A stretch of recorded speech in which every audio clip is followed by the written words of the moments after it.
오늘 저희가 지금 설문조사를 진행하는데도 그런 네. 부분이 가만히 돼 있는 게 이번 주 구독자 여러분이 가장 관심 있게 본 뉴스는 무엇입니까? 하고 4개 보기를 드렸습니다. 네. 하나는 건지법사 자택현금 다발 발견, 두 번째는 이재명 사건 대법원 전원합의체 해부, 세 번째는 김건희 주가 조작 재수사 착수, 네 번째는 검찰 뇌물수수 문재인 기소인데 가장 많은 그 관심을 받은 뉴스가 49%의 응답자가 네. 이재명 그 전원합의체 회부를 들었고 두 번째로는 건진법사, 세 번째로는 김건희, 네 번째로는 문재인이었다는 말씀을 드리면서 네. 화제를 좀 전환해 보려고 하는데 그 한덕수댕 약간 거품은 좀 빠지고 있는 것 같은 게 오늘 갤럽 조사 봤더니 지난주보다도 1%더 빠졌던데요.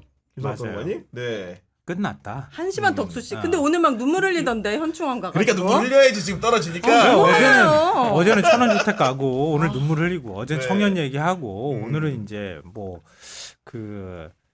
그냥 정치 행보 하고 있는 거예요. 제가 볼 때는. 근데 지금 30일 날 출마한다고 지금 벌써 얘기 나오는 거 아닌가요? 맞아요. 29일 날 국무회의 네. 하고 난 다음에 추측이죠 아직. 네. 아 나오겠죠. 나온다고 그러니까 했잖아요. 나오는 날짜가 날짜가 다음 네. 주 수요일이 30일이던데 네네. 수요일 날 글쎄 저는 아니라고 봅니다. 그럼 몇 월이요? 뭔가 왜냐하면 들으신 게 있는 것 같은데요. 29일 날이 네.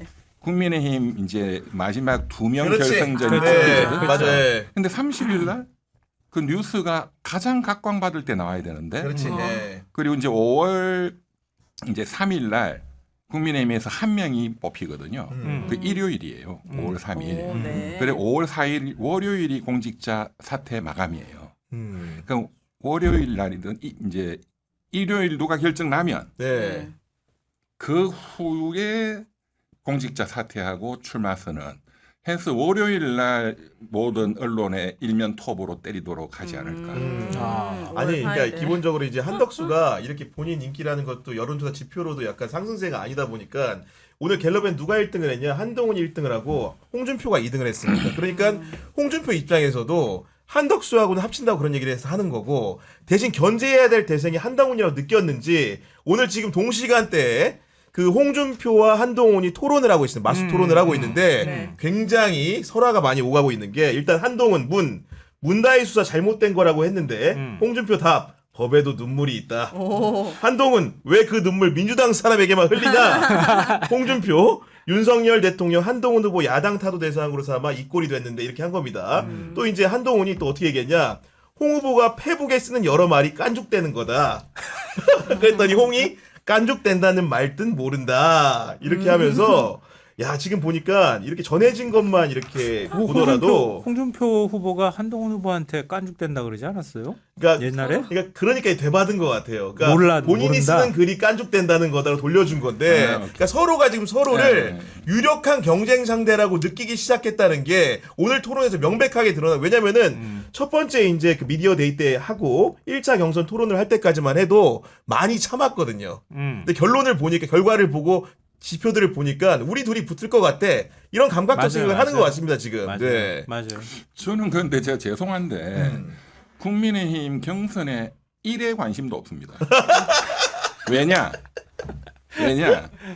월드컵에 지금 브라질이 우승하냐 독일이 우승하냐 그게 관심이 있는데 뭐 아시아도 한국도 아니고 중국 베트남 경기 뭐 관심이 없는 거하고 저는 마찬가지. 네. 뭐 멋지게 아예 관심이 없어요. 맞아요. 그것도 맞아요. 오히려 띄워주는 꼴이 되는 거 아닌가. 뭐 누가 되든지 그런 한 놈이 건데요. 되겠지. 그러면 한덕수하고의 단일화 이제 네. 그때부터가 본선이죠. 본선이다 이게. 그 오늘 한국갤럽 여론사 결과 발표됐잖아요. 그 숫자로 그대로 드러나요. 이게 그 한동훈이 좀 뜨고 있네 이런 느낌도 숫자로 그냥 그대로 보여줘가지고 오늘 저도 좀 놀랐어요. 그러니까 일단 대선 후보 지지율을 보면은요. 아까 말씀하셨던 것처럼 이재명 후보가 38% 그리고 한동훈 후보가 8, 홍준표 후보가 7, 김문수 후보가 6, 한덕수 후보가 6. 한덕수 후보라고 하면 안 되지. 권한대행이 6. 지난주에도 제가 말씀드렸지만 안철수 후보는 2. 이렇게 나오거든요. 근데 굉장히 재밌는 게 지역별로 보면은 왜 맞수다라고 얘기하는지를 알 수 있어요. 주로 이제 우리는 영남을 중심으로 해서 볼 수밖에 없잖아요. 근데 영남을 보면 한동훈 후보가 부울경에서 갑자기 4에서 10으로 확 뛰었어요. 오. 10으로 뛰었는데 홍준표 후보도 8에서 11이 됐어요. 근데 한덕수 권한대행은 9에서 7로 떨어졌고요. 그리고 김문수 후보도 6에서 7 정도 제자리를 지켰던 거예요. 그러면은 한동훈하고 홍준표만 올라갔다는 얘기가 그렇지. 되는 거잖아요. 예. 대구 경북을 보면은요. 한동훈은 대구 경북은 좀 특수한 경우니까 8에서 8 똑같은데 홍준표 후보가 19에서 17 그리고 김문수 후보가 11에서 12 거의 변함이 없잖아요. 다 크게 바뀐 건 없는데 한덕수 권한대행이 13에서 8로 뚝 떨어져요. 그러니까 이게 다른 지역도 서울도 마찬가지인데요. 한덕수에 대한 기대감이 이렇게 올라갔다가 지난주 이번 주 넘어오면서 이렇게 꺾였어요. 이거 본인은 몰라요, 한덕수? 지금 통상 모르는 뭐 이거 것 할 같아요. 때가 모르는 것 아닌 같고요. 같아요. 제가 아까 지지율 제가 말씀드렸잖아요. 6 나왔다 그러는데요. 한덕수 대선 출마한다는 얘기가 벌써 한 3주 전부터 나왔어요. 맞아요. 이 정도 됐으면은요. 이재명 후보가 38%, 40% 이렇게 나오면은 한덕수 후보는 최소한 20% 후반 정도 나와줘야 그래야 뭐 붙어도 뭐 게임이 될 만하구나 이렇게 생각하는데 그냥 6, 7 이렇게 나오는 거예요. 뭘 믿고 나오려고 하는지 난 모르겠어요. 네. 이거 보수가 다 끌어모으면은 우리가 산수를 하게 되면은 이재명하고 맞붙을 수 있는 정도가 되겠지 이렇게 생각할 수 있을지는 모르겠으나 지금 이재명 후보가 38 나왔다고 했잖아요. 근데 지금 보수층만 따져도 이재명 후보하고 맞붙기 어려워요. 기껏해야 다 보수 후보하고 한덕수까지 다 합쳐봐야 이재명 후보하고 한 10%포인트 정도 차이가 나는 거예요. 이렇게 가지고 어떻게 대선에 나와가지고 이길 수 있다고 생각하는지 모르겠어요. 그러니까 나는 그냥 관직 그만두기 전에 대통령 후보 출마했습니다라고 하는 뭔가 1억 하나 남겨야 되겠다는 욕심이 있지 않는 한 어려운 거다. 네. 그리고 그게 만약 아니라면 이용당하는 거다. 왜냐하면 국민의힘 후보들이 내가 대통령 당선될 수 있을 거라고 생각한다 그러면은 그건 착각이잖아요. 모든 지표가 다 이재명 쪽으로 기울어져 있기 때문에 그렇다면 지금 나오는 후보들은 이후에 내가 당권을 지고 가서 지방선거 공천할 거야.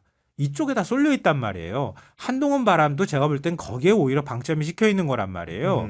근데 내가 나오면은 한덕수 권한대행이 내가 될 수 있고 내가 나오면은 뭔가 할 수 있을 것 같은 생각하는 거는 순진하다. 이용당하는 건 아닌 것 같아요. 굉장히 교활해요. 오늘 현충원에서 눈물 흘리는 것도 그랬고 그동안 그 사람이 이명계약으로 나라를 몇 번을 팔아먹고 손해를 끼쳤습니까? 그거 보면 되게 교활하고 자기의 그 노욕에 꽉 차 있는 노인이다. 결론은 울면서 떠나지 않을까 싶네요.